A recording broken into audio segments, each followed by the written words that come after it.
All right, so we are live for the premiere episode of Deal Me In. I am the Gentleman Wake. I am joined by Chris Moyer, aka Chambertin Cards, and Chris Hage, aka Wondercraft. And we are going to talk about a few topics today, I think, that are going to be of interest. They're going to sum up the 2023 year and look forward to 2024.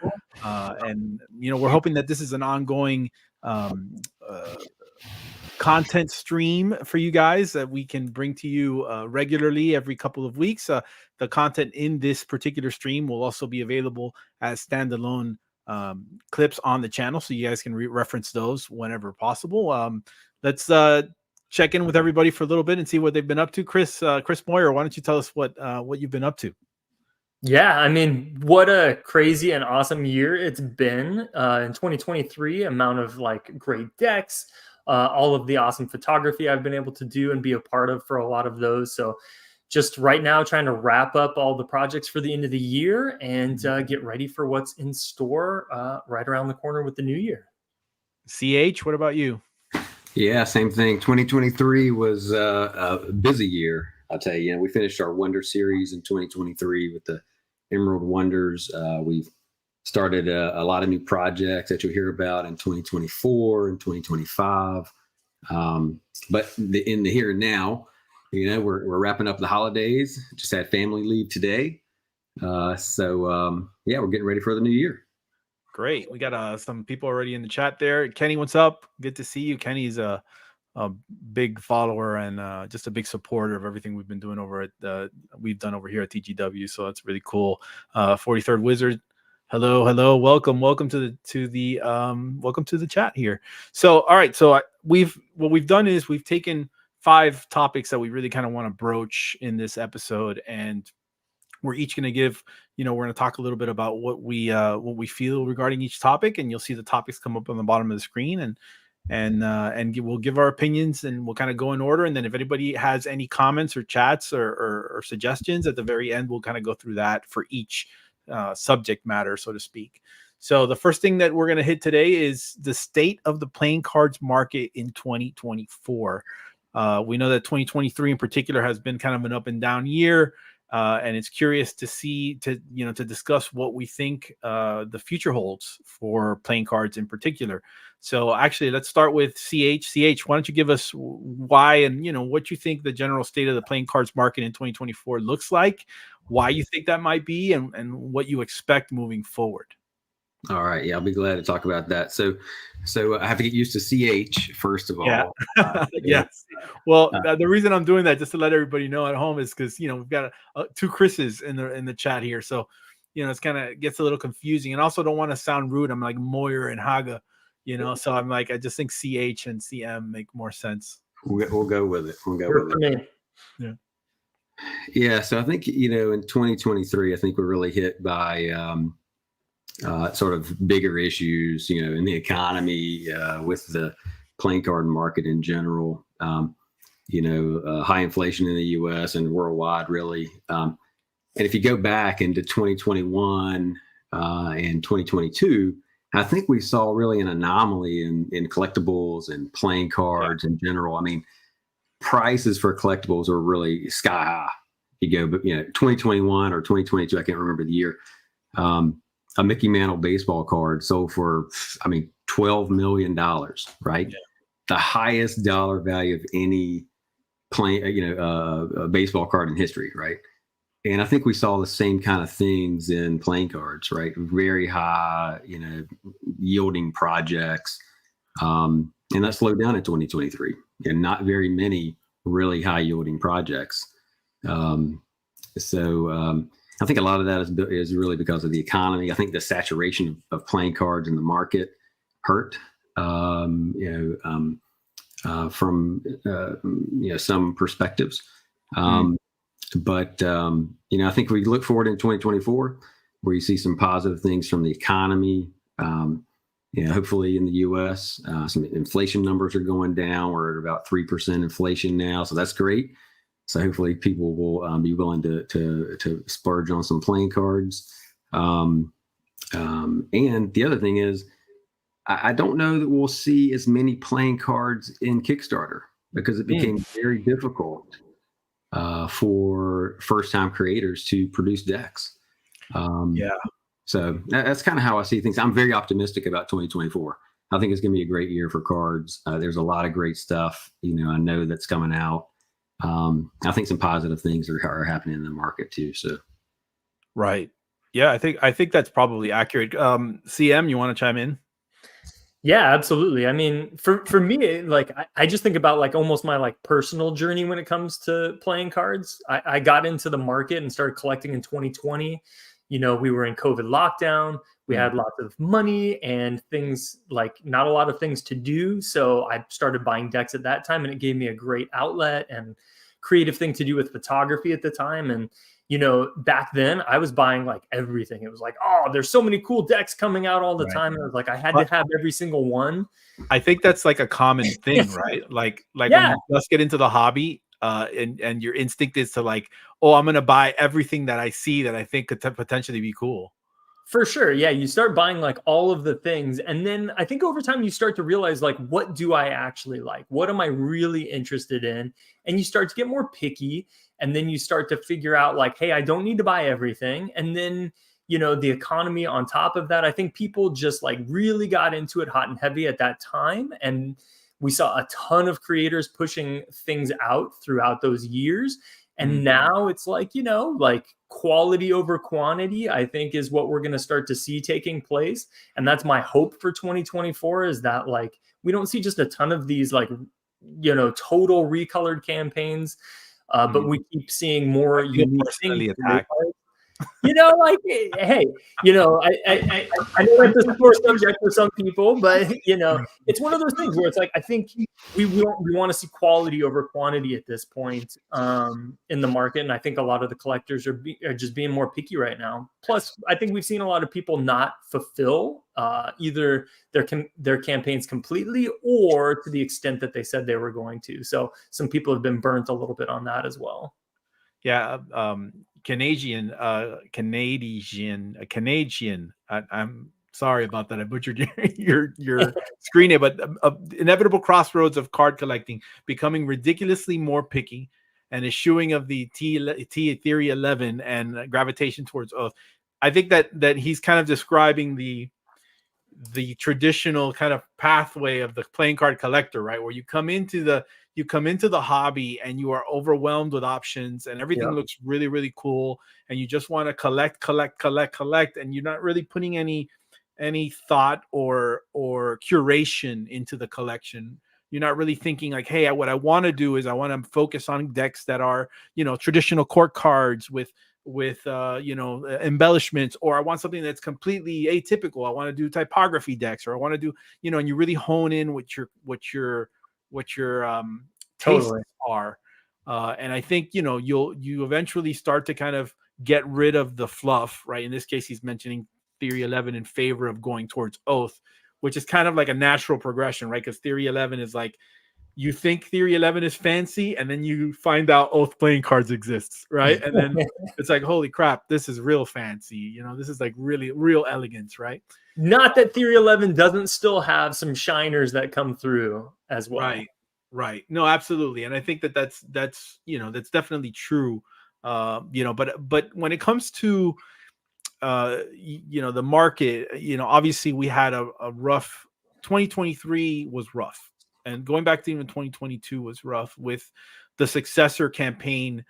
We had some major setbacks throughout the course of the campaign that saw us go from somewhere like 290,000 in funding to end up roughly at 250. Now that's $40,000, and $40,000 at that scale is a tremendous amount of money.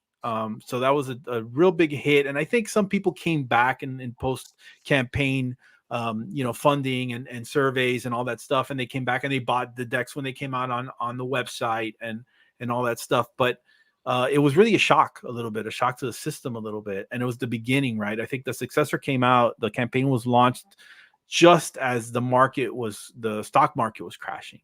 In fact, it was like 10 days in, the stock market went down like, I don't know, it was a ridiculous amount. It crashed like, I don't know, 100 points or something like that. And it was like a shock, right? And everybody was like panicking, and all the news was on the news channels was doom and gloom, and everybody kind of flipped out. And obviously we saw the ramifications of that.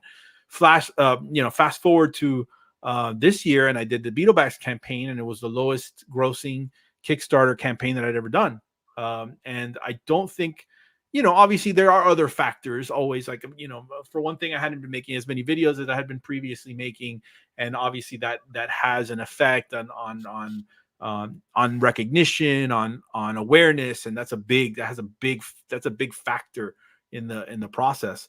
But, the captive audience, people who have been followers and customers and backers of previous campaigns of mine, were more reticent to come back. And I hope at least, that it wasn't the quality of the product that caused that, but rather changes in the market, changes in interest. I think CH made a point earlier about the pandemic being like the highs, right? The highs of the pandemic, where people were like stuck at home and they were really looking for something to do, and a place to spend their money that they were normally used to spend to go out. Now they had all this extra income, expendable income to buy, collectibles with. And sometimes you outgrow the hobby.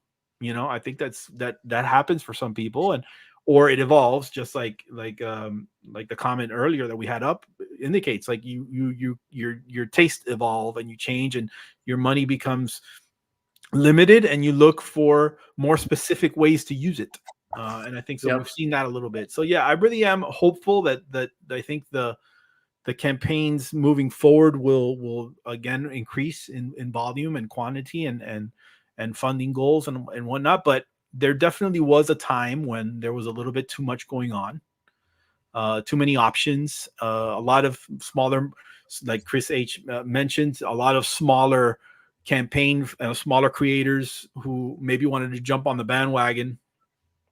I found it difficult. And ultimately, I think that leaves a little bit of a bad taste in people's mouth as far as backers are concerned, because, there are a lot of campaigns that have been struggling to fulfill and struggling to complete, because creators can underestimate the time and energy that it takes to put a campaign out. And you get stuck very quickly. Yeah. And if I can just add on to that, the cost associated with fulfilling a campaign that's minimally funded at the minimum level is, I think, a shock to some first-time creators on what Absolutely. It really takes, right? It's not just the cost of the cards to have them produced; it's the shipping costs, and it's all the ancillary things that you've committed to in these campaigns. And I think that's hurt some of the first-timers in the past year or two.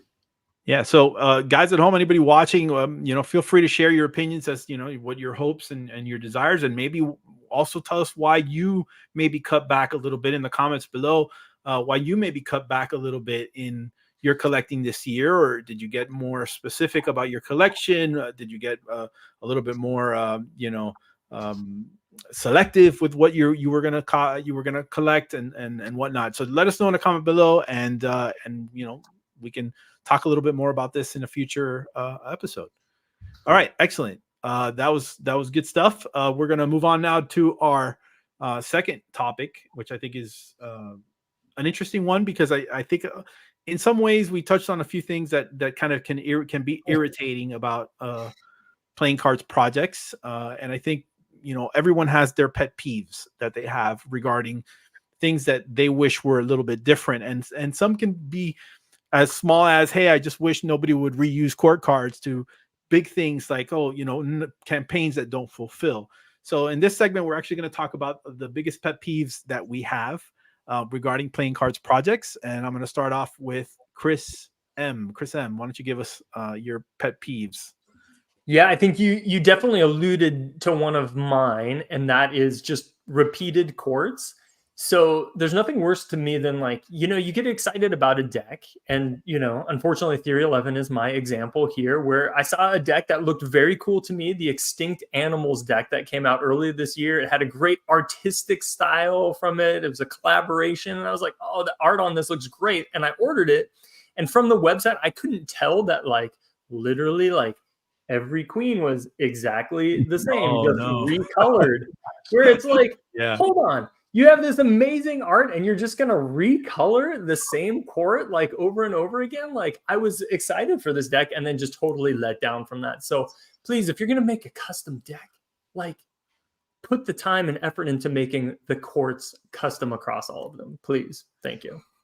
Yeah, I can see that. I think in general, when you're looking at core cards across decks, it's like a tricky thing, right? Because some people will not buy a deck that has quote unquote standard courts, even if they're customized, right? Even if they're redrawn by Lorenzo or or anybody really, that they have decided that they want things that are completely 100% custom in every which way. So I can see that. What about you, CH? Give me one of your pet peeves.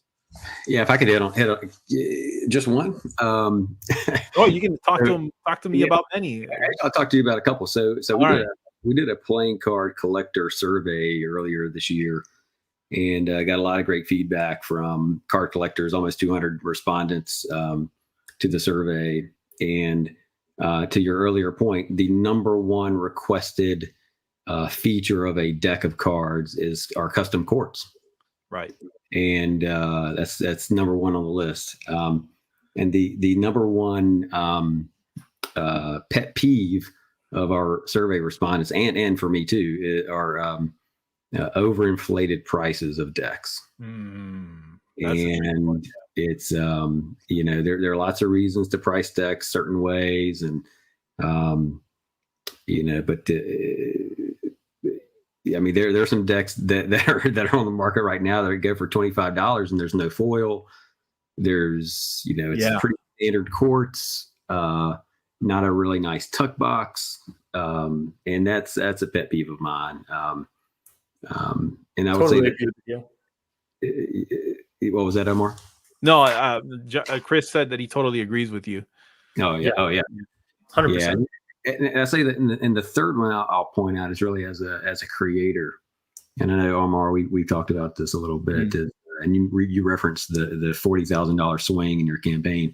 Yeah, and I've seen this in the last 2 or 3 that we've done is where people will back for really high dollar amounts, and lock in those high tiers on their Kickstarters on their Kickstarter.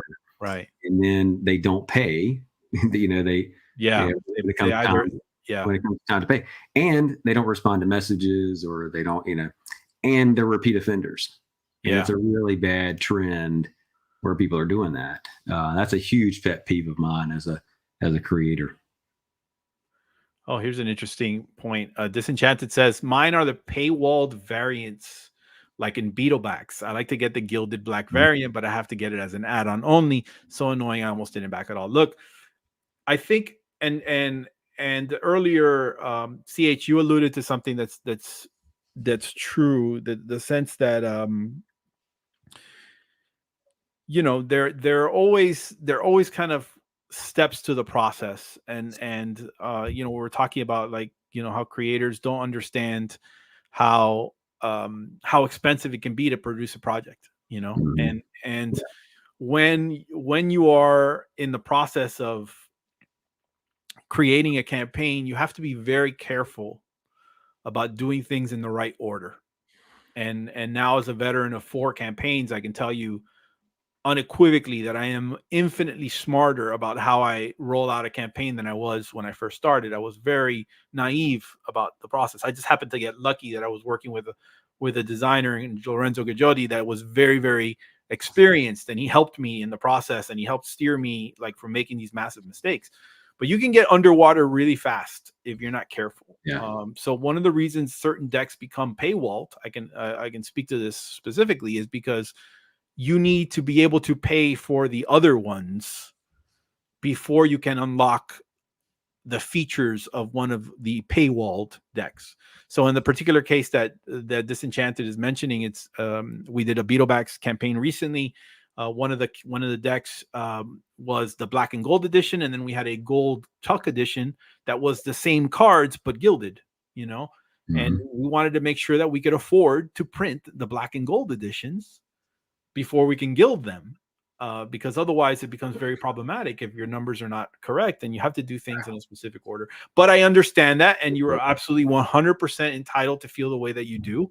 I think as creators, the three of us understand that it's impossible to make everyone happy. You can try your best, and that's all you can ask for. As a backer or somebody who is looking forward to potentially funding a campaign. That's right. And Omar, you had you responded to this question. I'm not sure if it was on your campaign or on a forum somewhere, and it was the most beautifully written response to this question about how to structure a campaign. It was fantastic. I wish we could go back and find that. And I'd love to. I if I can, I will. Maybe I'll post a link in the description below so that folks can reference it later. But it's one of those things that I've contended with a lot over the course of, people asking, well, why is this the way that it is? And why do I need this to unlock the borders? Wait, aren't you just printing the deck anyway? And there's so many layers and so many steps to the process that it merits its own topic. I think we'll come back to this in a future episode, because I think it's really worth discussing in detail and really going into like the different factors. But I think that's important. So that's really cool. Anyway, campaigns not sharing what printer they're using or how many campaigns going with poor quality printers. I think this is a very valid. I was involved with obviously the Wormwood Gaming. I was a creative director and producer on their decks. I didn't have anything to do with their campaign or campaign management. I know that there was some frustration when the Cardamundi thing happened. Obviously, Cardamundi recently had a hiatus where they're only now in 2024 going to come back to printing custom playing cards. They suspended custom playing card production for a while. And I think that offset a lot of, expectations for a lot of people, and it just kind of created some chaos. And companies like Wormwood decided to use a different printer. And I think that sometimes rather than have that problem and say, hey, oh my God, I have to change printers midstream, they don't give a printer in the beginning to kind of circumvent the problem. But I think it's fair. It's a very fair, valid criticism, I think, for people who don't do that. You should cut the last 3 minutes and pin it somewhere. I feel like I've heard the Reddit. Yeah, look, I think we will definitely devote some more time to that particular topic in a future episode. But I think for now, I think we've touched on a bunch of stuff that I think are definitely pet peeves. Let us know in a comment below if there's any pet peeves that you particularly have that you'd like to see remedied, or what you think content creators, playing cards project creators can do better to make sure that they don't trigger those pet peeves in you. All right, let's move on to our next topic, our next conversation topic here. And I think this one I think has some, there's a little bit of a segue between pet peeves and what this next topic is, and I think some people will agree, and I've had it expressed to me. So how many editions / variants is too many? This is like one of those topics that I think as a playing cards creator myself, I've run into this issue often, and there are reasons why the things happen the way that they do. But I'm going to actually let Chris Moyer speak on this first and kind of give his opinion as to what he thinks, how many editions or variants is too many. And if you're in the chat below, feel free to comment what you think is the magic number. And if you're watching this later, leave a comment below as well. Chris Moyer, let us know what you think. So I think going in this order is perfect, because I'm going to speak from the standpoint of a collector, not a creator. I'm in the process of creating some decks, but I haven't created my own yet. So I'm definitely speaking more from a creator standpoint when it comes to this. And I think that there is a sweet spot for sure, because I think as a collector, I want multiple editions. I want a standard. I want something else that's kind of cool. And I want the option to have a gilded deck if it makes sense. But I think for me, it's not necessarily about the total number, but is there something different that justifies that edition?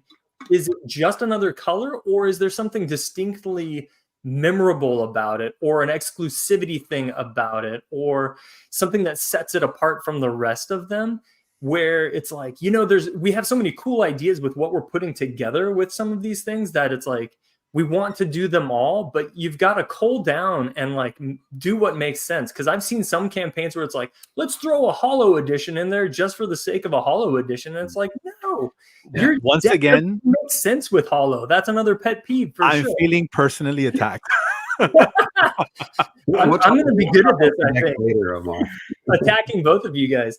No, I think, you know, there's this sweet spot balance where it's like, I want a certain amount of versions, but I want them to make sense and not feel like it was done just for the sake of adding on like another edition. But like, did it enhance the campaign?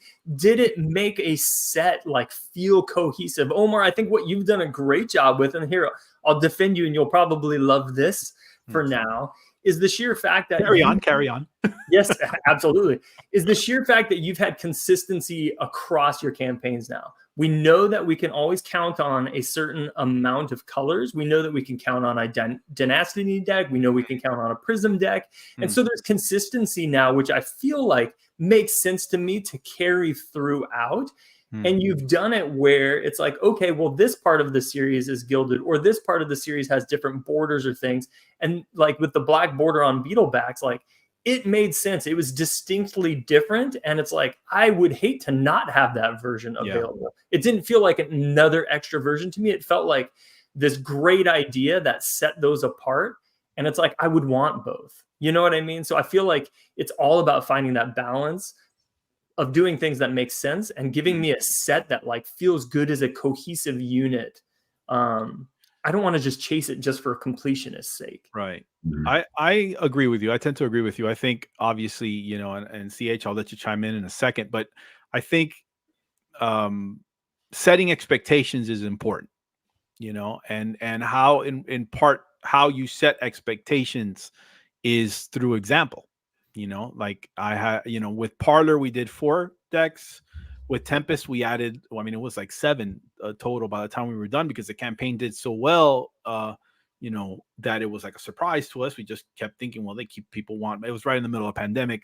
We've talked about this where collecting was at an all-time high. And all of a sudden, you know, now we have 7 variations or 7 variants or whatever. I think one of those things that you mentioned, Chris Moyer, I agree with you 150%, is this idea of trying to make every edition special and unique. You know, I believe in standard quote unquote players editions, right? Or like your standard red and blue editions that people can play their, you know, poker with or do their magic tricks with. But I also like having, you know, foil versions that are special that give a little bit more of something that maybe are a little fancier. You could still use them for gameplay. So you know, you invite your friends over and you're sitting on the poker table and you whip out this special deck that's got the foil and it's got the cool, you know, the bells and whistles, so to speak. And then there's the gilded decks, which I think are collector decks. Yeah. You're not going to see a lot of games being played with gilded decks. They're beautiful in their own right. They're art pieces. That's what we tried to do with the Dynasty series, which also has an individualized back design and an individualized tuck box design, which again are other ways to bring new features and make the decks feel different and interesting. Obviously with Successor, we had the white edition, which featured a metal plate on. So I try to do things that differentiate the decks and make them feel like they're necessary within the context of what we're doing. With Successor specifically, you know, we have the sarcophagus. You know that the sarcophagus has 6 slots, and if you're gonna have 6 slots, you gotta have 6 variants, right? Otherwise, it's gonna look weird if you got 4 variants taking up 6. It's just gonna look, you know, it's not quite. It's not. There was always an intention for that. I think intent is the thing, right? Like you're mentioning, you know, not doing a variant for variant's sake. You know, not throwing hollow foil at a deck just because you're throwing hollow foil at a deck. It's something that's measured and thought out and really planned. What do you think, CH? Yeah, I mean, I agree with you. I'm going to have a little different perspective, though. Okay. On my kind of the where I come from with playing cards, right? So, and I really think it comes down to how you're going to use the cards. You mentioned this a little bit too, Omar. Is it a poker? Is it a magic for a magician, or is it a collector? You know, I think that plays into it, and that's the main reason I have variants. I think is how you plan to use your cards. Me as a collector, you know, do I need 18 different colors of Jerry's Nuggets on my shelf, sealed? Probably not. Do I need gilded Jerry's Nuggets? Probably not. But if I'm a magician and maybe I want to use the Jerry's Nuggets, maybe that's, maybe they get worn out. I need some different colors. I like the different colors, right? So it maybe depends. But you look at bicycle, right? I was reading the chat here. I think there was a comment about bicycle about another item related to them. But what are we on? 6 million versions of bicycle decks right now, right? Something like that. But they sell, right? And people love bicycles. How many, so if you're talking about variants from that standpoint, I don't think you can, that's a brand, that's, pervasive and you can probably have as many variants as you can imagine. The Wonder decks that we did, we set out, 5 or 6 years ago, and we said, how many of these we really want to do? And I set the limit at 4. I was like, we're going to do 4 colors. And I asked our backers, in the first campaign, what colors do you want? They told me. We ranked them top to bottom, and those are the 4 we did, right? And that's it. We don't plan to do any more of those. I think that's enough. I get requests all the time to do other colors, other variants, but I think 4 is enough for that. I think that the art's pretty much stable. I don't need to just pump out more decks of that. So me personally, I think for a collector, 4 to maybe 8 is plenty for a deck. Yeah, I definitely think, obviously it depends. It varies. One thing that's gonna dictate how many editions or variants is too many is the demand. Yeah. Is the deck in high demand? Is it worth? Is it something that people are searching for? Right? Or something that people want? 3 or 4 different versions of, or 5 or 6 different versions. Some comments that I highlighted earlier that I think are worth mentioning. Like for instance, the comment that Theory 11's Warner Brothers deck is too many properties crammed into one deck that really could have used multiple editions. There you go. That's an example of too little, right? Yeah. That's too little, too little variants. Yeah. And the other idea is that that gilding can be an egregious thing, that sometimes, all this stuff has to be well thought out, in my opinion, right? Like you can't just throw gilding on a deck that doesn't really feel like it should be gilded just for gilding's sake, right? Like if it's like a bicycle rider back, like does that need to be gilded? Probably. In my opinion, absolutely not. Yeah. Yeah. So the purpose of that deck. I mean, that deck is really meant for. I mean, today it's magicians, it's everyday poker playing. It's it's an everyday deck. It didn't need to have gilding on it. Correct. Well, yeah. So let us know in the comment below, guys, if you're watching this after the fact. How many editions or variants do you think is too many? And also, more importantly, what justifies the amount of variants or additions that you think makes sense? I'd love to read your comments post once you watch this. So let's move on. We're going to move on to our next topic of conversation, which I think people are going to be really kind of excited about. We're coming to the end of the year. And that means usually when we come to the end of a year, we like to recap the year that was. One of the ways we do that is by picking our favorite examples of playing card projects from 2023. Now, I usually do a top 10 video. Back in the day, I used to do them more often than I do them lately. But I think this more conversational way is going to be a new and kind of fascinating way to kind of approach this topic. And we're going to have some visual aids here to show people what everyone's talking about. But I'm actually going to go first on this one. So we're going to do our top 3 decks of 2023. Each one of us is going to talk about their favorite kind of decks of the year, so to speak. So hold on. Let me bring that up real quick. Good topic so far. Yeah, I think so. And I think I love that when, folks at home kind of get involved and give their opinions on stuff. Actually, I'm going to let Chris H go first on this one. I'm sorry, Chris M. I'm going to let Chris M go first on this one. Man, I get to go first a lot. That must be special. Yeah, super excited to talk through my top 3 picks for this year. And, I definitely spent a lot of time in my office looking through decks, analyzing. It's so hard to make these choices sometimes. But for me, I think the 3 decks I picked all have something unique and different about them that made them stand out to me. something that got me excited or made me feel a certain way. You know, as a collector, these things elicit an emotion, and these, I think, all did that for me in different ways. So my first pick for this year, not to kiss too much booty here for the Gentleman Wake, but the successor, the Monarch White edition specifically. Like, I've got to say, on this deck, it's just classy in every way. You know, the white with the red, with the gold, with the gilding, with the metal sculpt as well around it. You know, it's just a complete package. And to go back to the variant topic for a second, I think this deck absolutely showcases this had something cool and unique and different about it in every way, that just absolutely made it stand out. So bravo to you, Omar, on this one. Appreciate and that. you know, I know this wasn't even the premier deck in the series, but it's just a standout in every way for me. I appreciate that. I'm always very humbled and super ecstatic to hear when people appreciate the stuff. And we did not plan this, guys, if you're watching at home.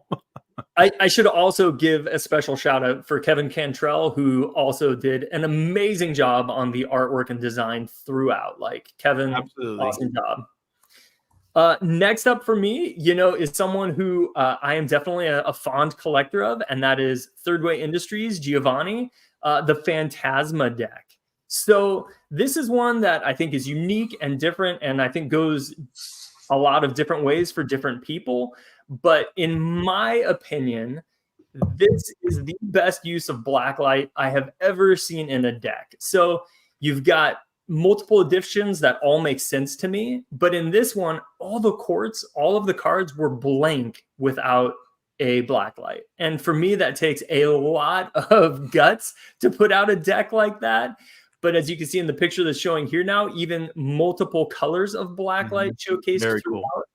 it, and just like goofy, unique, just completely Giovanni and completely Third Way Industries, very recognizable, but very distinct, and just absolutely was a home run in my opinion.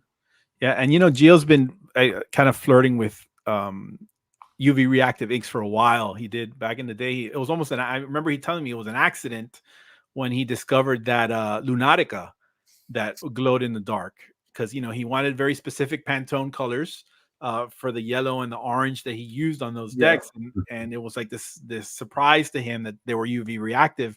And that was the first deck of his that I ever reviewed on this channel.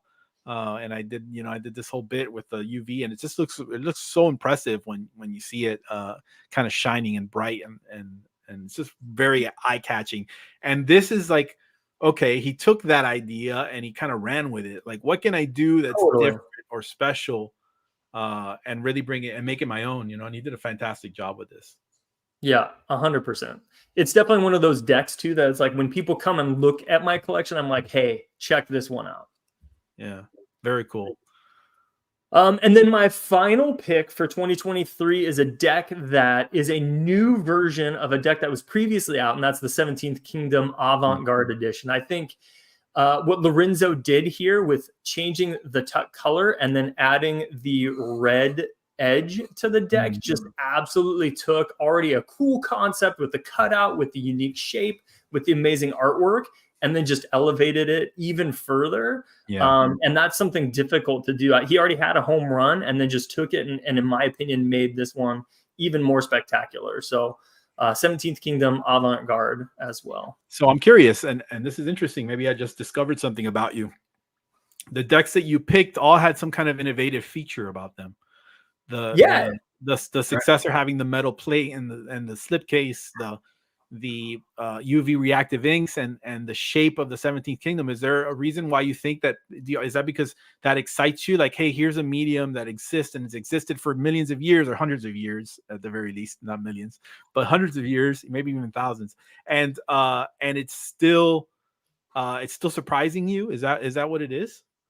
Yeah, I think, you know, I've been collecting long enough now, and as we talked about, we get pickier over time. So when I see something that is new and different and gets me excited, it's like, oh, look at what this person did with this. or how did you take something that's already so cool and make it even better? It's just, it's very impressive to me as a creative myself to see an artist take things and evolve it even further. And I believe all three of these decks did that. Cool. All right. CH, what do you think? Yeah. So, and again, we did not plan this, but I'm going to piggyback on the 17th Kingdom deck. I actually have. So there's the avant-garde deck. The thing I'm going to talk about related to that deck, which I think was, I mean, this is just Lorenzo, right? Lorenzo pays attention to every single detail. Everything matters. Mm-hmm. Right? And so the original one that he did the year before was the experimental deck, right? That was done. I think this was all done by WJPC, the cards and the tuck box. Mm-hmm. And you can see that when the cellophane was added, it added a little bit of not much, but a little bit of a buckle on the tuck box. It also had a different closure in the center. I don't know if you can see the little half moon sort of in the middle there. So he took that, right, released it and said, I can do better. Mm-hmm. So that's when he came up with this version, which I think is fantastic. He cut the corners off here so that it resolves the buckle issue on the tuck. He also changed the way the tuck closes. I mean, it's just all brilliant. It's very well thought out. You can go back to like some of maybe was it Parlor, the cool brick box, right? Mm. Is that the one, right? That the Parlor. Yeah, Parlor. That was the cool. I mean, all that was so well designed and thought out. I mean, we're talking about one of the best, right? Like this guy is. And we have plans for some top designer topics that we'll revisit in a future episode. But I mean, there's no doubt the guy, he's brilliant, and he's a perfect example of an artist who innovates and iterates in the right way, right. Like you mentioned, Chris, like 100%. The ability to kind of revisit something and make it better with a subsequent. And he's done it with Oddfellows too, which is another ongoing. And I think he's going to do it with one of my picks, which we'll talk about in a little bit. But he's really really good at that. Like that's something that he's just very, very good at. He is very good at it. He's always a step ahead. Or 3 steps ahead, right? Yeah. So what you'll see in all of my best decks of 2023 is it's all about the boxes for me. So court cards and custom face cards, but I like boxes. So number 2 on my list is the Arc Halidom deck. This is the classic box set. I don't know if I have to put it on the same plane as your face there. Yep, there you go. There we go. Does that work? Yeah, that's better. Yeah, I like to see that, but it's really cool. It's a sort of a multi-dimensional box. Each of the decks are each of the tucks are multi-dimensional. This is supposed to represent the gates to heaven. Cool. As you look into the angels. I mean, it's really fantastic. The artwork is really great there. I have some of their illusionist deck, which is beautiful. It was a very similar kind of construction. Yeah, the illusionist decks are great. These are fantastic. They've got a new campaign out or just funded as well. Which is also beautiful, really innovative folding tucks and things like that. We'll have to talk about that another day, but it's sure. Really cool.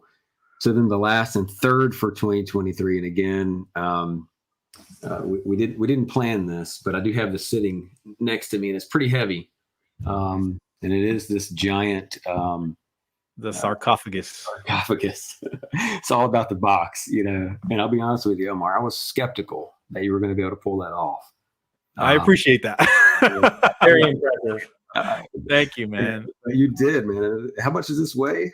It weighs like 6 pounds, fully like packed. Yeah, it's not insignificant, You can't talk about 2023 without talking about that one. I mean, I appreciate that. I honestly that particular box was like a labor of love and the most stressful thing I've ever done as a producer. And it's very expensive to kind of work through, and I'm very happy that you guys appreciate it, and I thank you for that. Thank you very much. Yeah, you're welcome. I am not going to pick one of my own decks for the list because obviously that would be lame. These guys have already given me enough flowers, which I really appreciate. So thank you again for that, guys. I think that's very cool of you. Well, if you did a bad job, we would give you a hard time too. So that's true, or you wouldn't just say anything at all. I guess. Well, I don't know. we'll talk about the worst decks of 2023. oh, I'm looking You forward should to have brought that that up as a subject, but I don't want to rag on. No, on, we won't do that. We won't do that. All right, so one of my favorite decks of the year, again, I've talked about him ad nauseum, is Lorenzo Gaggiotti, and this particular deck, the Black Requiem deck, especially the one here with the metal insert on the. I mean, it is just such a cool deck. It is such a cool deck. Let me bring this full screen here, so that folks at home can see what a cool. Look at that tuck box, man. I mean, number one, the tuck box is beautiful. It's Bosquero and Newton. They did a fantastic job, and he had this metal plate with the enamel lacquer, in white, and the cut out windows so you can see the gilded edges inside. He's got this beautiful like mandala pattern on the top. It's signed and numbered by him. I mean, it's just a beautiful presentation, all around gorgeous example of what a playing card deck can look like, and he's just done a beautiful job. And then the cards inside are fantastic. Again, with some the gold borders is something I love. I do it on my decks all the time, and I think it's worth doing. And it's a beautiful thing, and it just looks gorgeous, and it's got this amazing artwork. I wouldn't say it's not my favorite deck of the year because there's a lot of revisitation with this deck of the previous Requiem deck. So it wouldn't be fair to something that's wholly original to put this at the very top, but it is absolutely a beautiful deck. And I think he really nailed it, and he killed it with this design, and really a worthy piece to any collection as far as I'm concerned. That is one of my favorite cards of all time. Yeah, no, it's absolutely,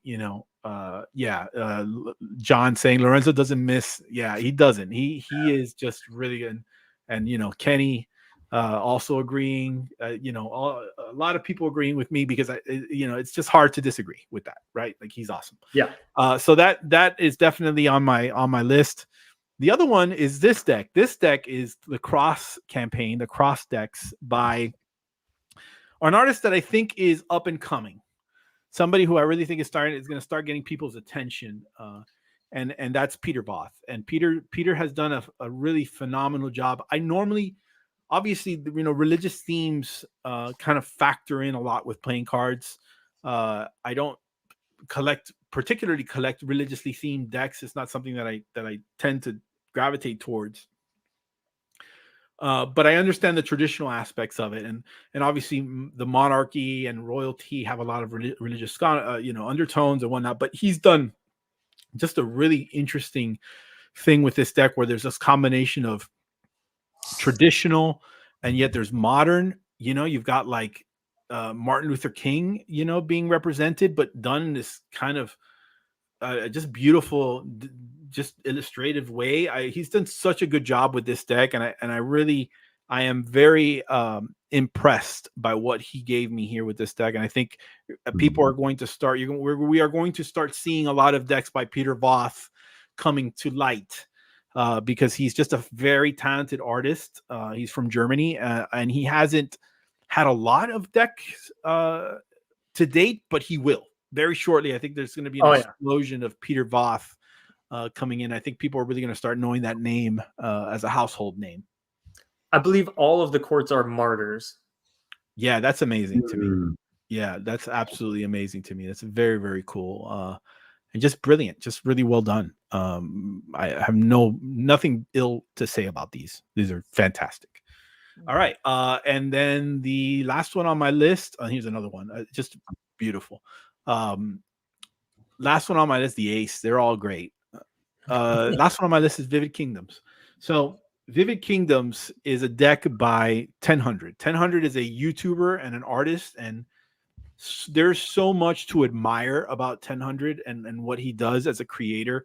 Number one, he's insanely gifted as an artist. He's just a brilliant designer. He does these beautiful murals, and if you haven't watched 1000's YouTube channel, you need to go as soon as this video is finished. You need to head on over there and check out 1000 and take a look at, number one, the videos are super high production value. He's got a team of people that he works with. They're super entertaining and fun and exciting, and he does like different things. And if you're an artist and you love art, or if you just want, you're a connoisseur of good design, then you are going to want to check out the 1000 YouTube channel, and also this deck, Vivid Kingdoms. And there's a couple of editions. They're both beautiful. But it really highlights his style. It's very different to what you would normally get from a top choice from me, particularly because you tend to gravitate towards more traditional or classic designs. But this particular deck is so well done, and also so successful. And I think that there's worth admiring. The first playing cards campaign to ever top $2 million on Kickstarter. It is a feat that will likely never be repeated, and that's a testament to his appeal, and also to the loyalty of his fan base, which they are ravenous. And if you haven't watched his videos on the whole process, that's amazing as well. I mean, the number of uncut sheets he had to sign was like 10,000 uncut sheets or something. It's crazy. No, it's really, really impressive. He's done a really fantastic job, and definitely worthy of being on the top 10 list of any deck campaigns this year. So let us know in a comment below, guys, what you think are your top 3 decks of the year and why, and if there's anything in particular that you want to highlight about any of those. And we will definitely circle back and check that out. Thank you so much for watching. We're going to move on to our next topic. And our next topic is one that's a little bit related to this. We just talked about, and the thing, looking back at 2023 and what we enjoyed and what we liked. And now we're going to look forward and kind of take a peek and take a look at what's coming in 2024. So we're going to talk about our most anticipated deck projects of 2024. So there's a lot here to discuss. I think I'm going to let CM go first and talk a little bit about his. Actually, CM, I'm going to let you go last. I'm going to let CH go first here. All right. And give Chris Hage a chance to talk about what he likes most. All right, very good. So I'll just continue the theme on Lorenzo. I don't know if he might even be on the live stream. Who knows? But we'll start with the Eye of the Ocean. I mean, you got to put that on your list for 2024. Yep, there it is. It's a follow-up project to the Eye of the Ocean last year. There's he's let out a few pictures of some decks. Here's one here. A new novel being drafted, I think, for this one as well. Look at the artwork on that. I mean, it's stunning. Great artwork. So look forward to that. He was going to, I think, put that campaign out in the fall of this year, and it was delayed. He had some things he had to get done to before he could really put it out there. So that's 2024. Totally looking forward to that one. There you go. Great shots. Yeah, these are by Chris Moyer, by the way. Chambertin Cards in the right up here, right above me. Great pictures. A lot of the pictures that we featured today are pictures taken by Chris. Chris is a fantastic photographer. I'm sure you guys already know that. But if you don't, you should definitely head on over to IG at Chambertin Cards and follow him. Give him a follow there. Perfect. Yeah, give him a follow there. Where did these fireworks come out of? Did you see that? Where'd that come from? Yeah, it's got like the built-in like emojis. Oh, I didn't even realize it did that. That's fantastic. Yeah. That's very cool. But yeah, so all right, so you should give that guy a follow because he's doing some good work over there. He's actually the photographer behind all of my campaigns. I know he's done some photography for CH as well. So yeah, he's quite a great photographer. All right. Okay, you're next. Next one on the list. So Jack Penny. Let's go. Let's go to Jack Penny. Okay, hold on. Give me a second. Let me navigate over to Jack Penny. Yeah. Oh, there he is. There we go. I just gave everybody a sneak peek of what's coming. This is Tales of Mischief by Jack Penny. If you know anything about Jack, he's in Japan. Super cool guy. He has a very different art style, which I love, right? when you see the previous decks he's done, you really have to look intently at the decks to see what you're really looking at, right? And you discover so many things and details that he's thought about. Yeah. And Yeah, that's what I love his work. The one that he did for UC last year, where like the tuck boxes, if you line them up a certain way, would like feature a different art. Yeah. I mean, it was just really well thought. The way you fanned the decks and the design would carry on, even though it wasn't like a repeating design. It was really brilliant. It really is. Yeah, very cool. And the other thing, he takes so much care in how he packages the decks. I think that some of the decks I've received from him before, I mean, really like just really, really nice presentation all the way around. And the other thing is he's not pumping out decks all the time, right? So he takes his time and he thinks about every detail, which is fantastic. Yeah, that's on my list for number 2 for next year. Excellent. And number 3, I'm going to plug my own deck. This is the Pied Piper.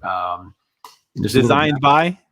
This is designed by Russ Gray. And Russ from Star Wars and Harry Potter and Mandalorian and so many other, James Bond, so many other iconic decks throughout the years. So he's a great guy, awesome to work with. So as a kid, I remember going to Hamelin, Germany with my family. And that's what inspired this deck. And that's the one thing you may not know about all the decks that we produce. They're all related in some way to my past, or they have some connection to my own history, right? And awesome. This is one that was inspired from that trip years ago. We went back this past summer with my 9-year-old and my wife, and we did some historical research. We got a private tour of the town. We made connections at the museum and try to incorporate as much of those details, as historically accurate details, into the deck. And so we've put a ton into it. Russ has finished all the designs. So we'll be launching this in probably the fall of 2024. Great. I'll tell you what, I'm looking forward to it. I'm a huge fan of Russ's. As we'll soon talk about that because Absolutely. He's just a phenomenal artist all the way around, and he's done a really amazing job with every deck I've seen of his. So I think that I'm there for that. So I'll be on board for that one. Okay. Well, you will too. All right. Awesome. That's 2 supporters. That's good. So let's move on. I'm going to talk about mine. So the first one on my list is Sanctuary. Hold on a second. I'm trying to get the right. There we go. So the first one on my list is Sanctuary. Sanctuary is a brand new design by Kevin Cantrell that he's been working on, and I'm just in love with it. It's based on obviously the cathedral stained glass windows in the cathedrals of Europe, of the kind of mid-millennium cathedrals. And he's done a fantastic job with this, and just really intricate artwork, and in a way that really only Kevin can. So I'm really excited for that. Some of the stuff that he's doing, particularly with the courts and kind of keeping the design moving forward, and elements of the design and the aces, and he always does such a good job with that stuff. And what we are planning, and I should mention in full disclosure that I am producing this deck, although I have not had a ton to do with the design aspect. I do give feedback, but this is a Kevin Cantrell brainchild, something that he wanted to do, and he's been very excited about doing. And I offer any direction or help that I can. But ultimately, this is all from his kind of brainchild, and he's done such a good job with it thus far. And I'm really excited to bring this deck, and hopefully we'll be launching a Kickstarter campaign using the Cantrell a priori account some point in the middle of 2024. So I think that's something that we're really excited about. We're going to be using heavy foils, like the idea being that since we can't do stained glass in the traditional stained glass way, we'll use foils to kind of dictate and give that shininess and that depth that will come from using the cold foil techniques. My question is, do we get a stained glass sculpt? Oh, I don't know. I don't think so. I think Come we're on. gonna keep it a little bit simpler for that one, but we'll see. Keeping with that notion, look, I'm gonna cop out here because most of my most anticipated decks are decks that are decks that I am working on. So you can call that what do you call it, a shameless plug if you want, but ultimately really what I'm most excited about are the decks that I'm actually working on, together with artists and kind of creating. I've talked about my vast admiration for Russell Gray and the work he's doing. Obviously we just looked at Pied Piper, but he's also working on something for me, and it's called The Grave Witness, and it's just, I think, one of my favorite things that I've done, and which is saying quite a bit because I've done some stuff that really I'm very proud of and very, humbled by the reaction to. So this is, I think, is going to be a deck that is going to surprise a few people and give, some new ways of looking at things. We're calling it a mystery in a tuck box. So it's based on, the mystery novel and the kind of the genre of mystery novel and mystery movies that you've come to expect. So it's very much inspired by Agatha Christie and by Clue, and all that stuff. And I think obviously with the traditional tenets of playing cards, but he's doing some fantastic work with this. And I don't know if I have any pictures of the core cards here specifically, but you can tell by this ace. I mean, he's really knocking it out of the park. That's a great ace.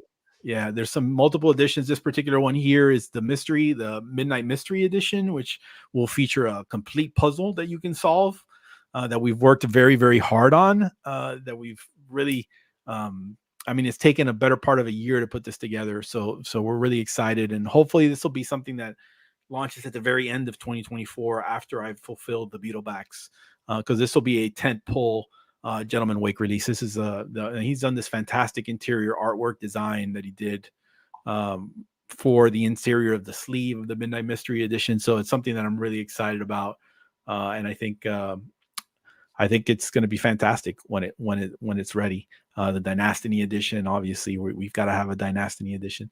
So, and then my final one that I was going to say is one that we started this conversation with, which is Lorenzo's Eye of the Ocean.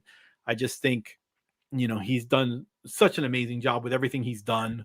I hope to work on something with him actually also in 2024, which is the Parlor V, or the Parlor 5, which is the 5th year anniversary of the Parlor campaign. We're going to be revisiting that deck design as well. But, Eye of the Ocean is right around the corner. And like, CH mentioned, there's a novel, and he's got like this, crazy, intricate, heirloom kind of prop that he's created. That's what is it? What is he calling it, Chris Moyer? I don't even remember. Do you know what it is, Chris? I'm not I don't remember the name. Oh God, I can't remember the name of it. If you're in the chat and you know what it's called, let us know. But it's really cool, and he's done a really fantastic work. It's a lot more colorful than the previous Eye of the Ocean, but I think it's a nice, it feels like it still belongs, which I think is very, very cool. Yeah, it's got cutouts as he's been doing on everything. All the intricate details are just like out of control on this thing, with the foils, with the cutouts, with the fact that through the cutouts you can see specific things that pertain to the story to help solve the mysteries and to go with the book. It's just so thought out in so much detail. These are just prototypes that I've got here, but I can tell you, like, the quality of what I'm holding now, like knowing that this is a prototype, the final product is going to just be ridiculous. So yeah, it's called the Orbis Triplex. Orbis Triplex or Triplex. I'm not sure. Yeah, interesting. Very cool. Yeah, he's got a great imagination, and he really knows how to like bring it to life. So, Chris Moyer, any other highly anticipated decks of 2024 for you? Yes, we talked about Eye of the Ocean too multiple times already, so I'll start with that one. Just the fact that I've gotten to take some photos of these and kind of be a part of it, I can tell you that the quality is just always going to be there. It's always top notch, and just I'm such a fan of details. and details that matter, and seeing people that put the time and the effort into connecting it all together to make a story that just works and have everything like have a purpose and make sense. This is absolutely that. So Eye of the Ocean 2, I would expect to be one of the best campaigns again next year. So huge for 2024. For me, just kind of going back to one of my favorite decks from this year. The second one I'll talk about is Phantasma 2. We're going to see Giovanni revisit that IP. At least I think so. I know he's been working on it.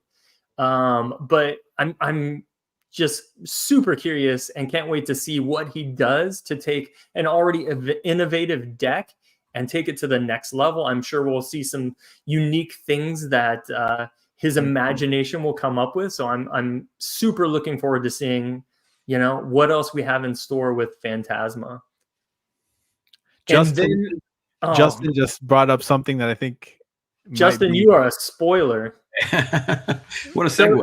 So yeah, perfect, Justin. Actually, the segue to my next one is absolutely a deck I'm excited about, and that is the new Meadowlark deck that is going to be coming out soon. Spacesuits. I mean, here's a pic. I'm not sure if John is good with me sharing all of what's involved here, but whatever. These are two of the versions of the deck. There's going to be a lunchbox style tin to hold the decks as well, which is just amazing. It's going to be embossed and, I think have a foam liner similar to what we saw with Pharmacy on Main. You can see the poster that goes with it there, but talk about just an awesome retro throwback to this comic book style. Once again, another deck from Russ Gray here, who just talk about versatility in a designer from what we've seen just today, ridiculous across all of these. But Spacesuits, I think, is going to be an amazing campaign, hopefully somewhat near the beginning of the year. Yeah, no, it's an absolutely fantastic. I've seen some of the court card artwork on this and the vibrancy and the and like you mentioned, the versatility of him he can go from doing something classical and to doing something mid-century to doing something that's retro futuristic. I mean, it's just amazing. He's really at the top of his game with his stuff. But yeah, so all right, so that's basically our most anticipated decks of 2024. Let us know in a comment below what decks or deck projects you are most anticipating in 2024, and hopefully it'll be something that maybe I've never heard of, because I love learning about new and cool projects. I want to thank everyone for joining us on this premiere episode of Deal Me In. We hope to do this on a bi-weekly schedule, so we will let everyone know when the next episode is coming around, and we're going to be doing some exciting things like some giveaways and some contests and stuff like that to kind of keep things interesting.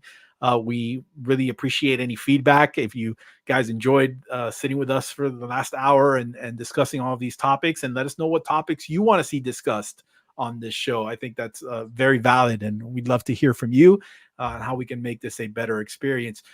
Chris Moyer, why don't you let everybody know where they can find you and what you're about? Yeah, I spend the majority of my time on Instagram, so at Chambertin Cards. That's where I'm most active. I'm on Facebook a little bit, but that's where you'll find me mostly. And I've got a lot of great photography projects in the works, so can't wait to share all of those with you soon. And Chris Hage? Yeah, perfect. You can find us at wondercraftcards.com, and you can find us on Instagram at Wondercraft Cards there as well. Great. And you guys know me. I'm the Gentleman Wake. Thank you so much for watching, guys. We hope to see you back here on the next stream. Have a good one. Thanks so much, everyone. Happy New Year. Happy New Year.